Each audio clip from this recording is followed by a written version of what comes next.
Saudara, Arif Munawar, 17 tahun, remaja dari Gampung Lam Asan, Darussalam, Aceh Besar, yang terseret arus di Pantai Penyu, Gampung Dayah Mamplan, Belepung, Aceh Besar, akhirnya jasadnya ditemukan dalam kondisi meninggal dunia. Kepala Basarnas Banda Aceh, Budiono SEMM, membenarkan tentang penemuan jasad korban pada pencarian hari kedua yang dilakukan dengan membagi dua tim. Disebutkan tim pertama melakukan pencarian ke arah barat laut dari LKP sejauh lebih kurang 1 nm dan tim 2 melakukan pencarian ke arah barat dari LKP sejauh lebih kurang 1 nm. Menurut Budiono, pada pukul 9.45 waktu Indonesia Barat, korban ditemukan 120 meter dari LKP dalam keadaan meninggal dunia dan langsung dievakuasi oleh tim SAR gabungan, selanjutnya diserahkan kepada pihak keluarga.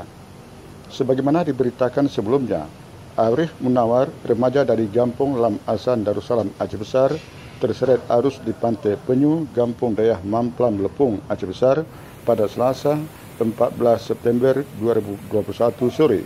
Korban hilang saat sedang mandi-mandi bersama 4 teman lainnya, namun naas bagi korban hilang ditelan arus, sementara 4 teman lainnya berhasil menyelamatkan diri. Tim Liputan Dynamika Aceh melaporkan.